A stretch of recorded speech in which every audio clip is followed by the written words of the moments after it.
What is going on, guys? Welcome to Outside the Brand. This is your AEW Collision post show for July 15th, 2023. I'm your host, Phil, and of course, this is Outside the Brand. Thank you so much for joining us right here on your Saturday nights, wherever you may be. I was going to say Friday, like it's Friday Night SmackDown, but nah, this is AEW Collision, man. And holy shit, was this fantastic. Oh my god, I loved every single bit of this show. Every single bit of this show was just great. From the 58-minute classic for the AEW World Tag Team Championships in that 2 out of 3 falls match, an instant classic tag team match of the year, whatever you want to call it. That is exactly what it was. We do not deserve the tag teams of Bullet Club Gold and Juice Robinson, who was rock hard, by the way. I don't know if you guys know that or not, but he is rock hard, and Jay White and the team of FTR. We simply just don't deserve them, because at the end of the day, FTR, without a shadow of a doubt, are the best in-ring tag team in the entire world, period. And Juice Robinson and Jay White, to those of you who said, or basically anybody in the world of professional wrestling when it comes to the fan base, for those who said that Jay White and Juice Robinson are quote-unquote buried, or, AEW has no idea how to use them, shut your mouth. Shut your fucking mouth, because these guys, since AEW Collision has been in its inception, Bullet Club Gold, Jay White, and Juice Robinson have done nothing but do their very best to make sure to tell you guys, the fans, that they are going to be absolute workhorses for this brand. These guys are absolutely incredible. They are fantastic, and you need to put respect, and more respect, on Juice Robinson and Jay White's name. Bullet Club Gold is easily one of the best things on AEW television right now, especially when it comes to like just the tag team division. The tag team division within AEW is officially back, and y'all can't deny that at this point. Bullet Club Gold and FTR put on a fucking classic. And if you guys were not able to watch Collision tonight, go watch Collision, because you're missing out on some great in-ring action. You missed out on a banger of a 2 out of 3 falls match.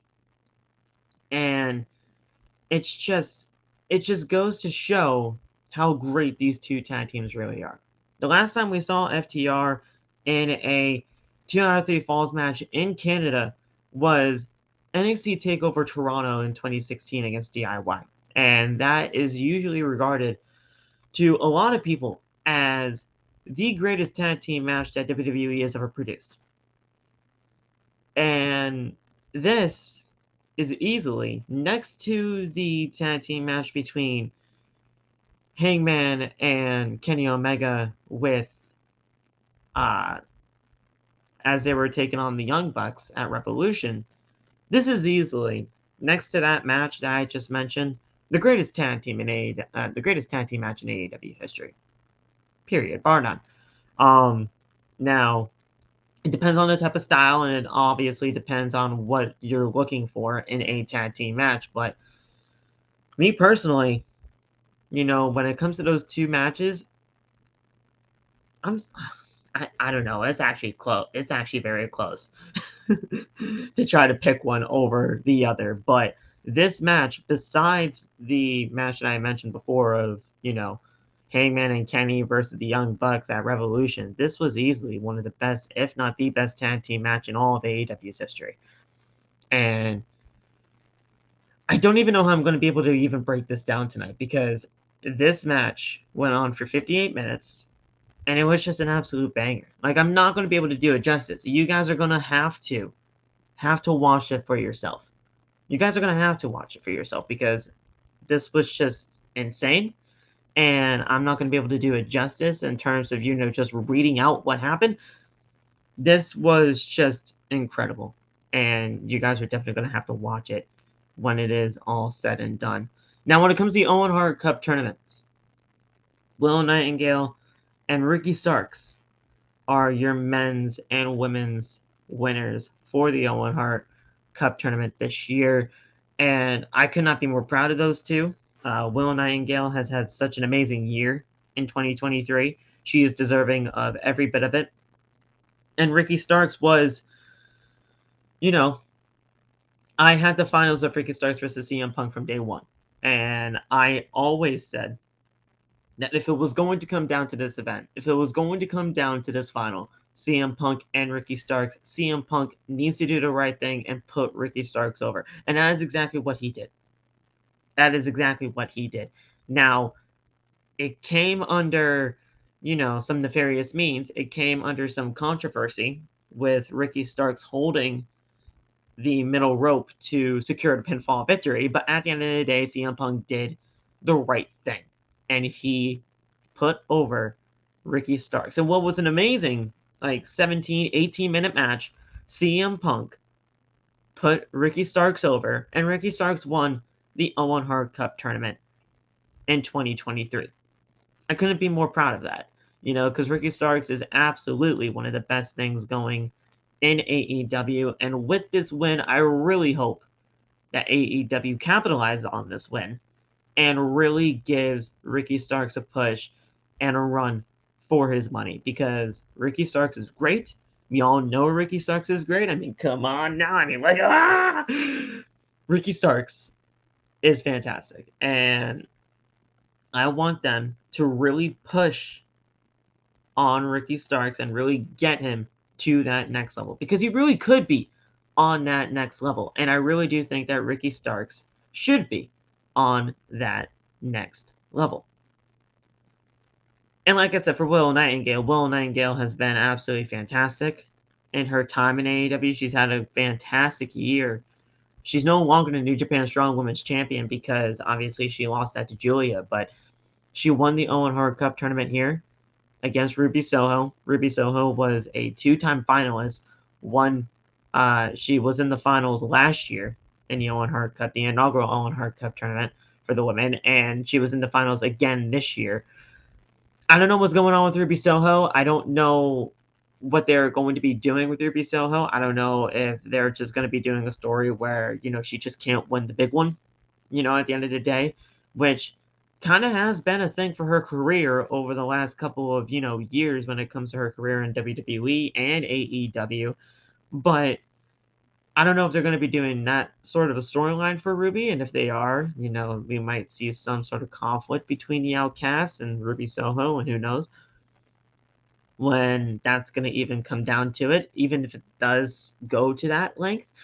But Ruby Soho put over Willow Nightingale tonight, and Willow Nightingale is the new winner of the Owen Hart Cup for the women's side of things, and I think that's absolutely fantastic for her. I want both of these winners, Ricky Starks and Willow Nightingale, to really get that push that they are deserving of now that they have won this tournament. They won the belts, the Owen Hart tournament belts, because of this, because obviously the belt it's not like a consolation or anything like that, but they have it for their mantle, and that's good for them, and their names are etched in that cup forever. So it was, both of these tournaments were really good this year. They really gave it to people that I thought were deserving of it. And both of these finals, I really wouldn't have it any other way. These finals are absolutely great. And, it was an awesome way to end the tournaments this year. Now, the women got put in a terrible, terrible position because they legitimately had to, follow a 58-minute banger between FTR and Bullet Club Gold. But, I mean, that's not their fault. I totally would have switched the match orders here. I would have totally booked the women to do their match first.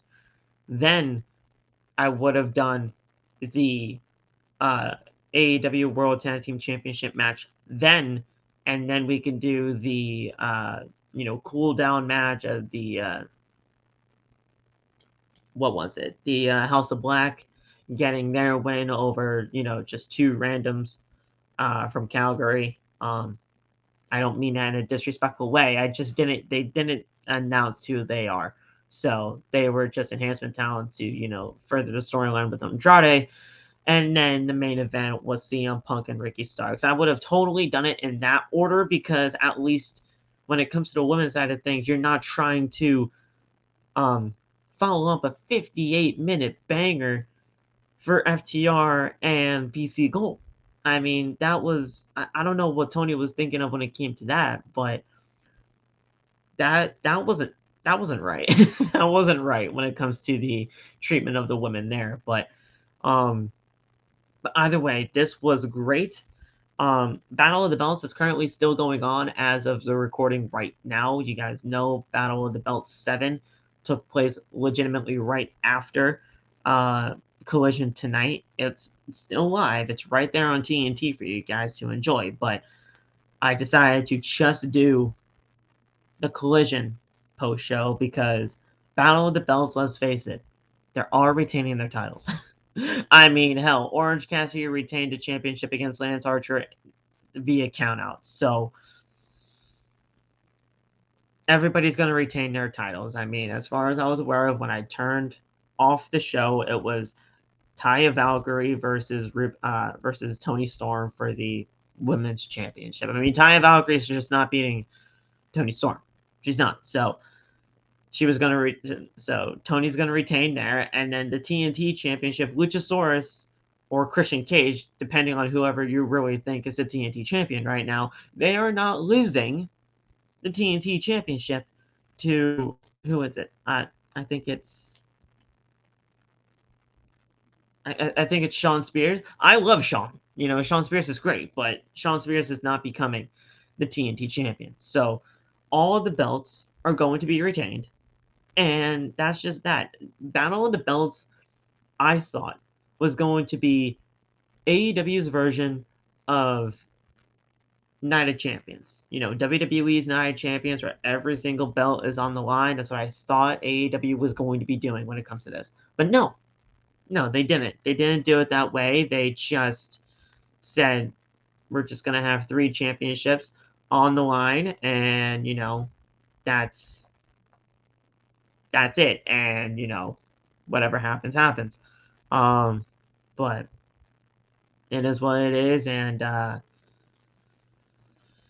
that's what it was. So we will definitely talk about everything that happened at Battle of the Belts tonight. I am seeing that nobody got their notifications for for this review, so that's fantastic. I even put that out there for I even tweeted out the stream, and I even put it in the Discords and everything like that. But all right,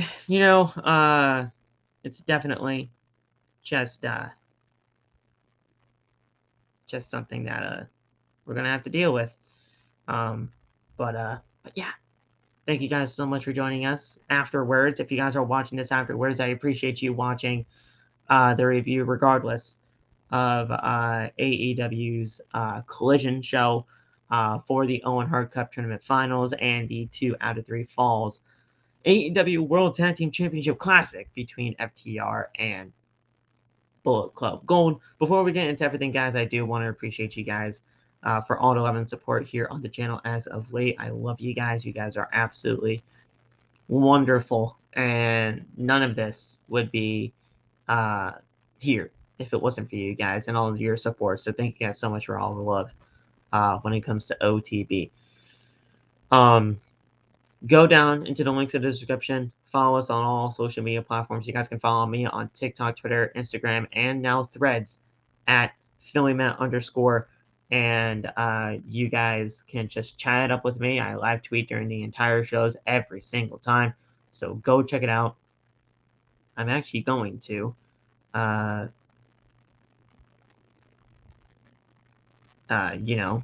put the stream out on Threads. Maybe we can get something going there. So while I do that real quick, Also, I do want to let you guys know that if you guys are going to be doing anything tomorrow, make sure you guys are right here, because tomorrow is the official 2-year anniversary of our show of Outside the Brand. And we would love to see you guys at the 2-year anniversary show right here on OTB. And yeah, I think it's absolutely fantastic that OTB is 2 years old. And you guys, like I said at the beginning of this thing, you guys are the reason why OTB exists. So I could not do this without all you guys. What's going on? How are you, bro?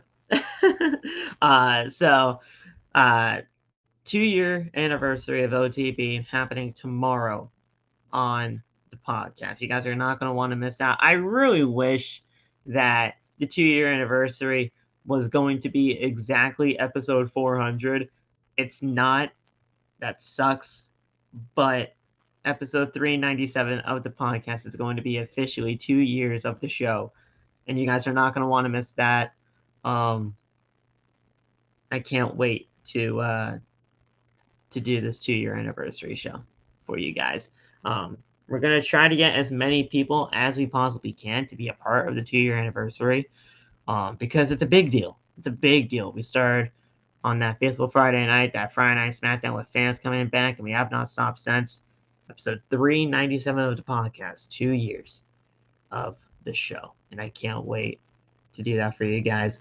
So there you guys go. Enjoy that for tomorrow's episode of the podcast. So like I said, follow us on social media. Check us out tomorrow for the 2-year anniversary. Go down into the link in the description and go get yourself some merchandise. You guys can go get my merchandise, Loft's merchandise, and the official OTB merchandise over at Teespring, the official home of OTB and its merchandise. You guys can also go down into the link in the description for the affiliate link of WWEshop.com. It's my personal affiliate link, but you guys know that whatever commission I get from that affiliate link will go directly to the channel. That way I can continue to pump out content for you guys and make OTB the best it possibly can be.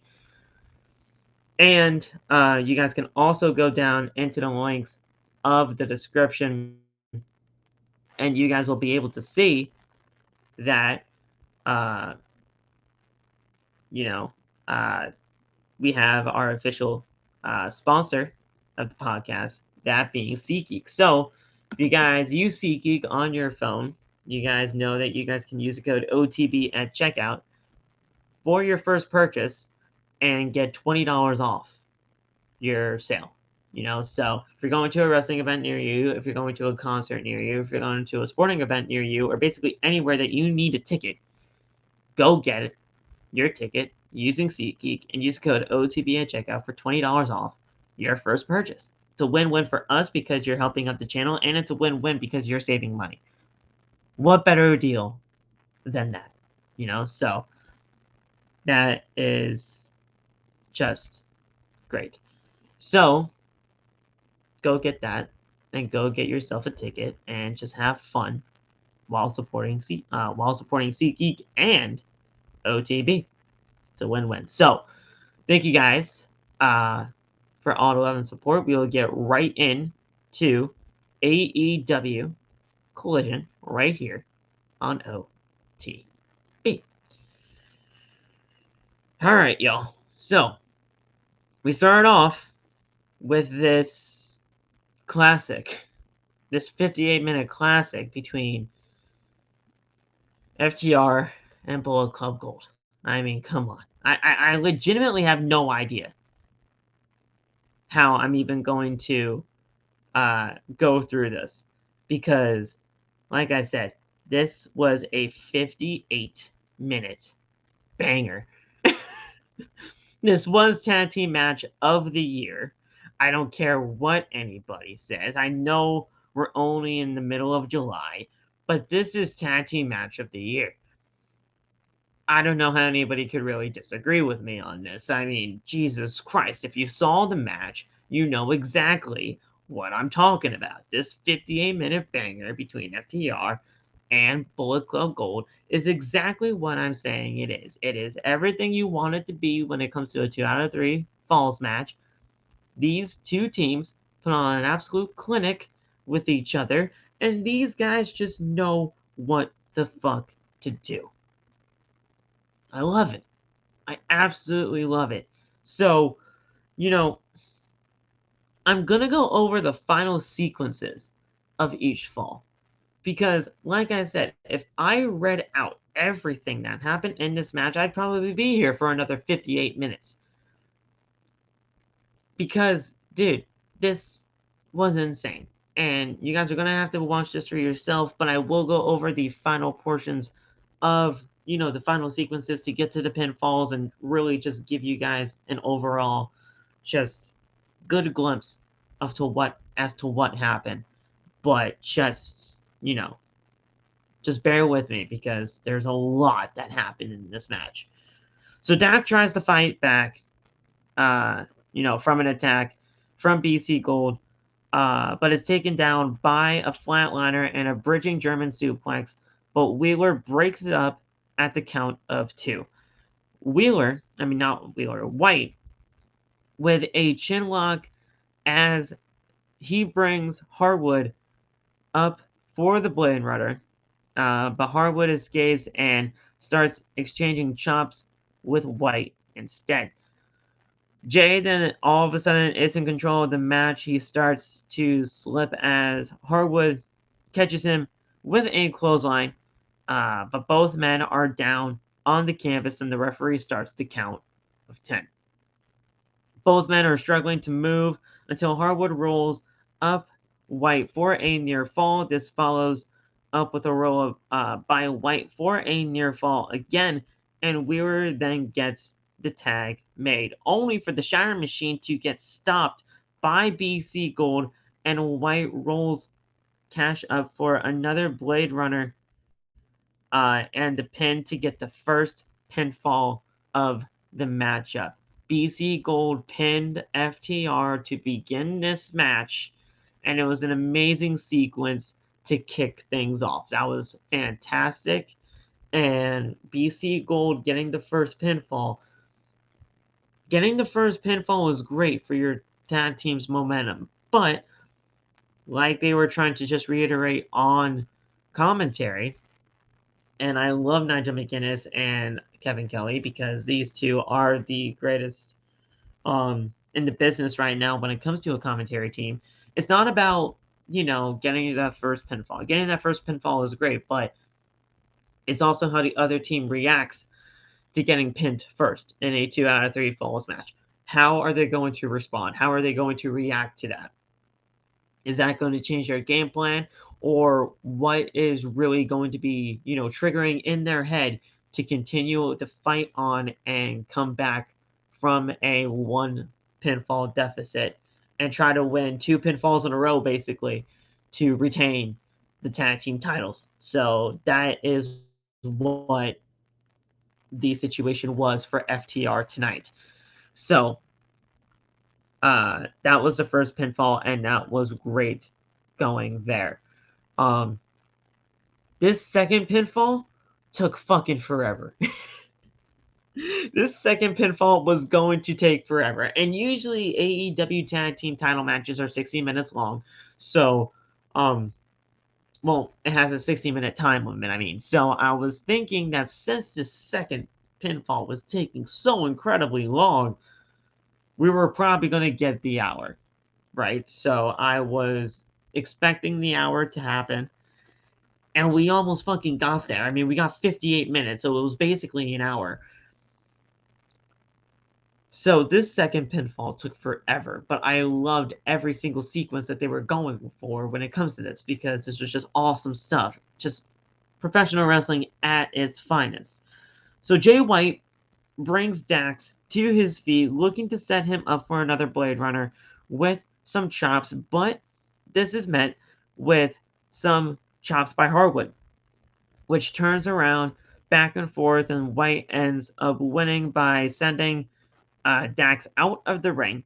Dax then rolls out as Cash goes in, and BC Gold look to do a spike pile driver on Cash until Dax intervenes, catching him into a sunset flip into a pinfall, but Jay, who manages to kick out of the pinfall to basically save their chances.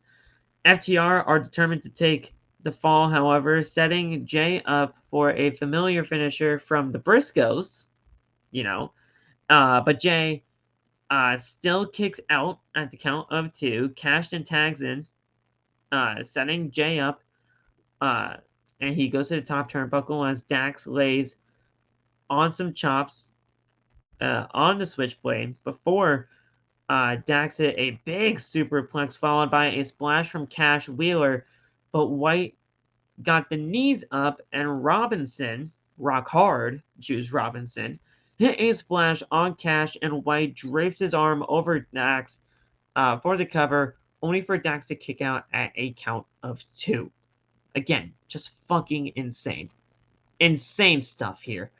At this point in time, tags are made. Robinson is in, Cash is also in, and FTR hit a Shatter Machine on Juice for the win, and they got the second pinfall victory, and now it is tied 1-1.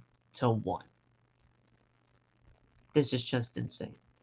It was insane. I was looking at the clock. I was like, this thing is, we're going 30 minutes into this thing, and I was like, dude, this is just amazing professional wrestling here. I could not be, more proud to see tag team wrestling at its finest. I really wish that we were getting. I'm selfish. I wish we got this at the Connecticut show for Collision, but I do know I will be getting an AEW tag team title match at Collision. It's just going to be FTR taking on the winner of the Blind Eliminator Tag Team Tournament, which I'm hoping is Adam Cole and MJF. But we will see when that does take place on the 29th of July. So that's going to be, great there. So we then had the final pinfall to do here.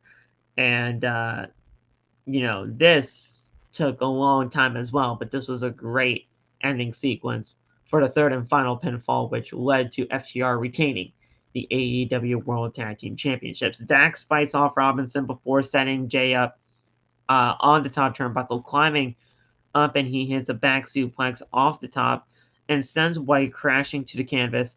Both men are down and down bad at this point as the referee starts to count to 10, like always. We get a heads up on the 5 minutes remaining from Dasha Fuentes, and we're like, holy shit, this thing has been going on for 55 minutes already? God damn. We get the so like I said, we got the heads up, and Dax crawls to his corner to try tags in Cash. But Cash is dropped off the apron by Robinson as Dax tries to fight his way back to his feet, only to get rolled up by White for a very, very close near fall. White then sets up Dax for a Blade Runner, but Dax catches him and slips out of it into a sharpshooter instead. Shout out to Brett. Cash is getting Robinson, and he locks him up in a sharpshooter as well. And BC Gold are trying to, pull each other through and try to make each other not tap out. BC Gold, like I said, tried to make each other avoid tapping out at the same time before finally fighting out of the hold. Tag was made to Robinson, who does a pulp friction, but Dax turns that around into a sharpshooter of his own. Robinson tries his best, but is forced to tap out, and that gives the champs the final pinfall victory, or the final fall. And there you go. They retained the tag team championships. FTR are still your AEW World Tag Team Champions, and it was great. It was a great 2 out of 3 falls match. FTR are just the kings of 2 out of 3 falls matches, it seems, and nobody can even really tell me otherwise when it comes to that, because if they had one of the best tag team matches ever produced by WWE and one of the best, if not the best tag team match that AEW's ever produced, both of them being 2 out of 3 falls matches, I mean, come on now. Let's be real. After the match, FTR looked to shake the hands of BC Gold's Jay White and Juice Robinson, but Robinson and White will have none of that.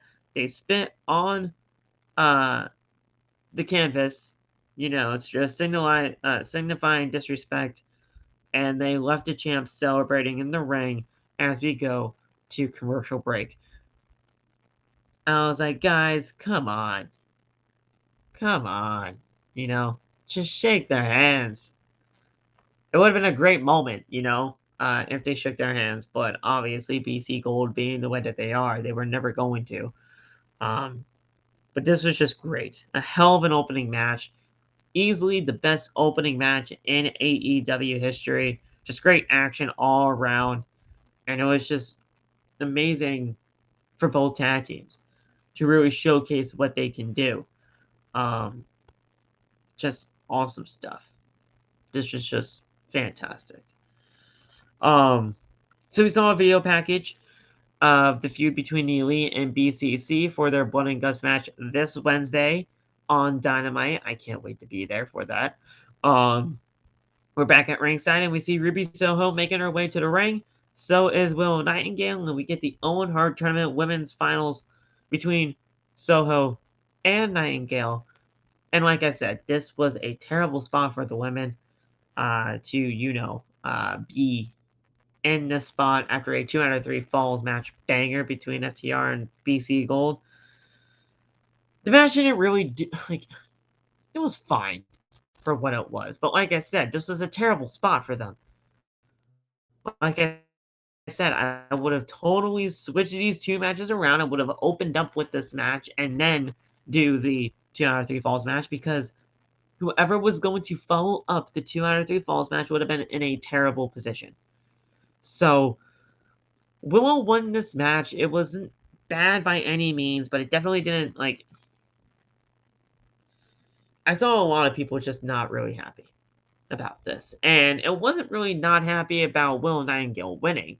Willow Nightingale winning is not really the problem here. I really don't think that's the problem. And honestly, looking at the trajectory of both of these women right now, Willow Nightingale or Ruby Soho, who was going to win this match? It was going to be Willow Nightingale.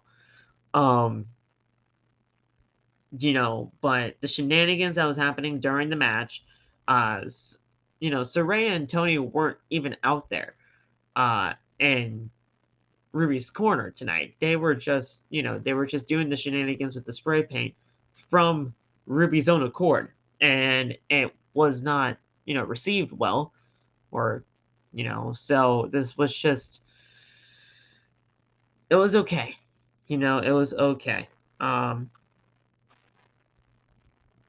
mean, it did what it did. It did what it needed to do. But it was a good match for them. It was a good match for what it was. But it's just a nice win for Willow at the end of the day. So Willow Nightingale gets a big spine buster, transitioning into a single leg Boston Crab on Ruby, who struggles to get through the ropes, but she does eventually to break the hold. Willow then steps away as Ruby grabs a can of spray paint in the corner, and she hands it to Willow Nightingale before calling it out. And referee Aubrey Edwards says, "Hey, no, can't use that." So she takes it and puts it into the other corner. Ruby rakes the eyes before dropping her with the riot kick, but it's the no future for a very, very close near fall. It wasn't even really a kick out. She just rolled her shoulder up, in a very, very subtle way, and that's what counted as the kick out. If you really didn't even see the shoulder get off the mat, it really should have been the end of the match. Personally, that really should have been the end of the match, but it wasn't. Ruby then grabs the spray paint once again and distract referee Aubrey Edwards, saying that the turnbuckle is loose. So she tried to, do the spray paint spot again, but a big pounce on Ruby made the spray can of spray paint, fly out of the ring. And after the big pounce, she got the pinfall victory for the win. So that was it. You know, she wins the Owen Hart Cup tournament for 2023. Willow Nightingale does, and she celebrates on the ramp with Tony Khan, and Tony Khan was in a cowboy hat and all. Tony Khan in a cowboy hat is just incredible.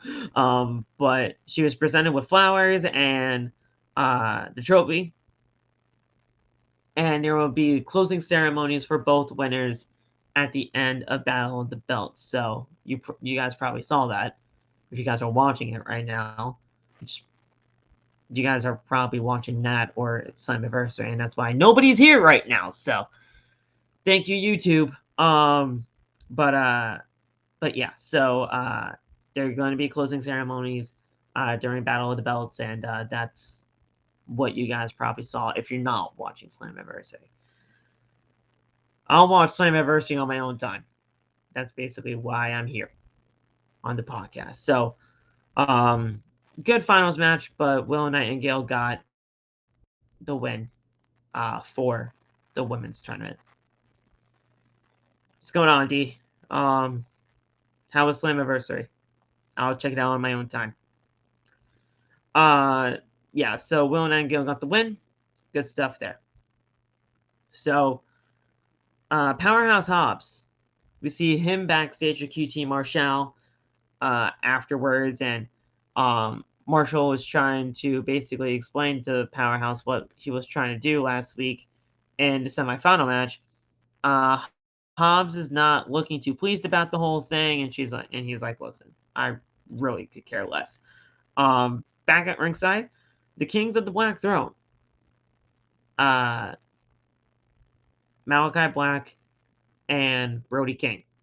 They are making their entrance, and they are facing local talent in this tag team match here to basically calm the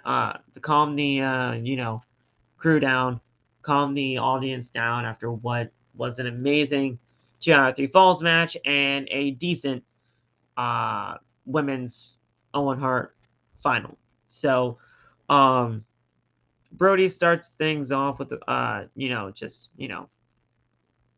killing these local talents. Malachi did some further damage after tagging in. Brody then tags back in, and he puts but his opponent is able to escape for a tag. Malachi then tags back in and takes them down with a bridging German suplex, but the partner breaks up the cover. And that was probably the worst mistake he could have ever made, because Brody then clears the ring out by slamming the tag team partner into the barricades over and over and over again. Malachi goes back on the attack, and not if it wasn't for the distraction of Andrade El Idolo, this match would have been over sooner. He's on the stage. He's saying enough is enough. Give me my mask back. And Malachi then hit a black mass for the win. 1, 2, 3. And that was it. So Kings of the Black Throne, they didn't even really retain anything. It was just a tag team match with local talent. And they win this match here. El Idolo then tries to confront them, but obviously he was surrounded by referees and security, and he's like, "Oh no! You're not going over there." And they just held him back. We get a rundown of what's to come on Battle of the Belts and Wednesday's Dynamite with the Blood and Guts match. We have an FTW title match on Wednesday. We have the finals of the Blind Eliminator tournament on Wednesday. And yeah, those are the 3 matches that we see right now when it comes to the grand scheme of things for AEW Dynamite, but there's obviously going to be more stuff. And now, as we head into Wednesday, and I can't wait to get to Boston for that show. So it was a cool down match, for what it was. But yeah, that's basically what the Kings of Black Throne were used for tonight. Back at ringside, Ricky Starks makes his way to the ring to main event the show, and along comes CM Punk, who has a very, very mixed reaction in Calgary, Alberta tonight. In the Owen Hart Men's Tournament Finals commences as we get underway. Now, this is a great 20-minute matchup here. We will go from the picture-in-picture, the second picture-in-picture of this matchup here, and we will get you guys all good and ready to go to tell you guys who wins the Owen Hart Cup Men's Tournament Finals. If you guys already know, you guys know it's Ricky Starks, but, and I just told you guys now it's Ricky Starks, but we'll tell you how it all went down right now. So, we come back from picture-in-picture break. During the picture-in-picture break, I should say. We see Starks. Oh, shoot. It just refreshed on me. Starks is back in the driver's seat of the situation, sending Punk into the corner before laying him out with hard stomps. Starks stays on the attack before getting a near fall as Punk struggles to get back to his feet. Punk is sent to the ropes but catches Starks, sending him face first to the top rope as we come back. Starks is in the corner as Punk catches him with a running knee strike, which sends Ricky into the canvas, and Punk sets up another but takes a boot instead by Starks. Punk then stops the satellite DDT, taking Starks to a knee before rolling him up for a near fall, but Starks reverses that and gets a near fall of his own. Starks is sent to the corner again, and he hits a running knee strike, is followed by Starks turning things around into a satellite DDT. Starks then goes up top for an elbow drop, but Punk evades that, and he hits a clothesline off a hammerlock, off a hammerlock, but that only gets a 2 count. Starks then goes for, Punk then goes back to Starks, and Starks dodges a clothesline, and both men are taken down with a double cross body. The referee starts to count as Punk is the first one to get to a kneeling position. Ricky is up as well, and these two men are just trading blows, with Starks getting the better of him, and he gets to his feet.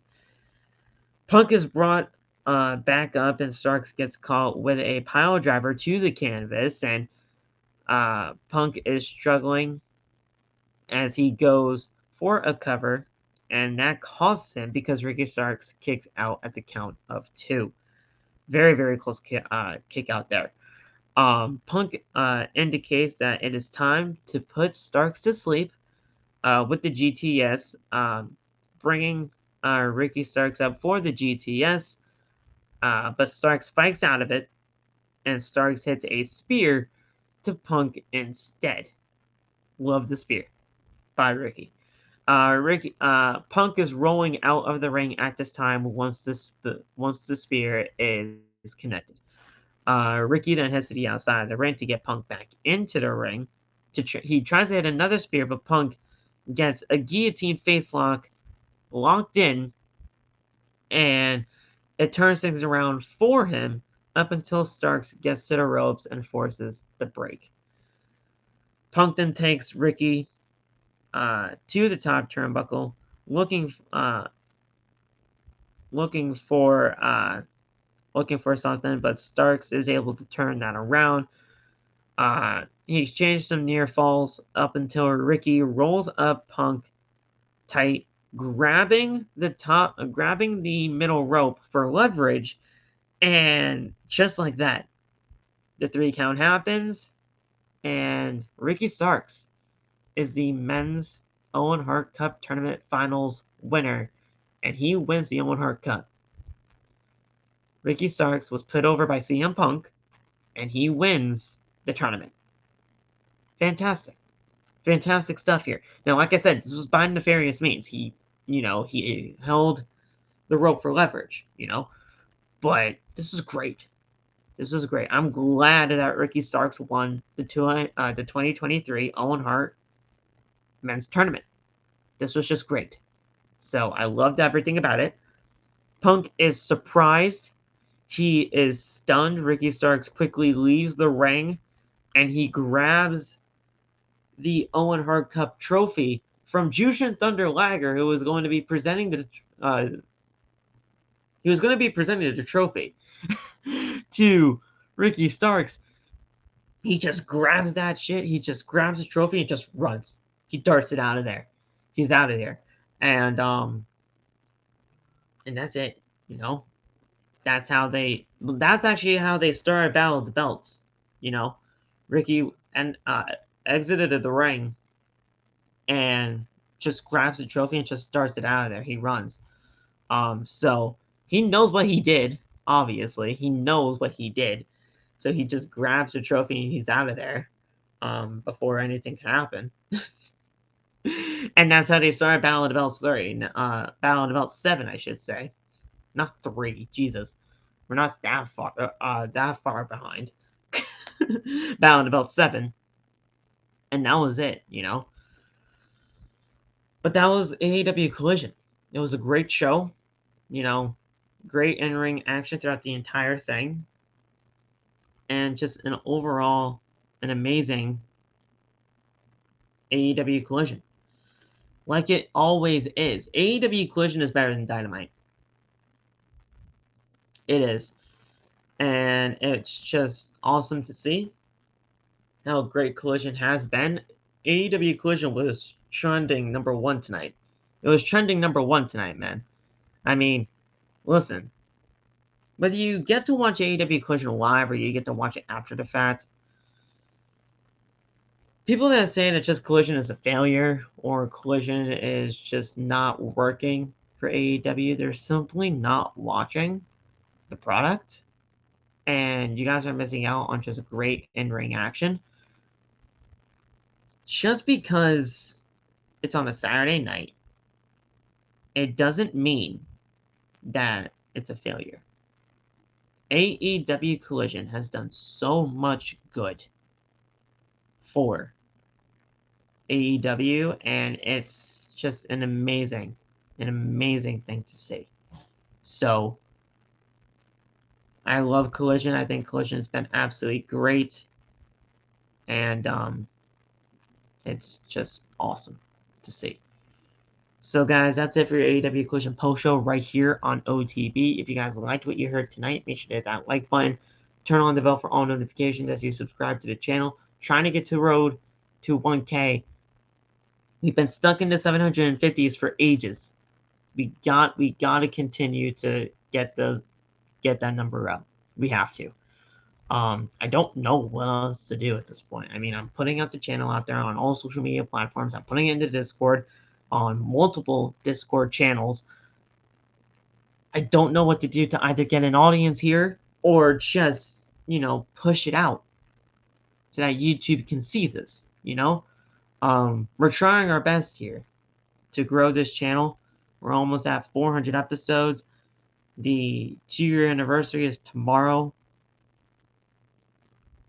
We'll see what happens, But I hope you guys enjoyed what you heard tonight. Like the video, subscribe to the channel if you haven't already.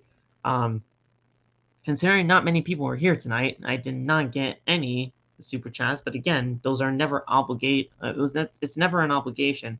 Those are for you guys just to talk about the show. And memberships, they're open. So if you guys ever want to join the channel, you guys can do that. Follow us on social media. All the TikTok links are down in the description below. Go get the merchandise today. All links are down there as well. And go get yourself something from WWE Shop. The affiliate link is down there as well. And thank you, SeatGeek, for being a part of the family. Use the code OTB at checkout for $20 off your first purchase using ZGeek. And we'll talk to you guys tomorrow for the 2-year anniversary show of OTB. Talk to you guys soon, guys. Have a great Jesus. Have a good rest of the night. Stay safe. God bless. And peace.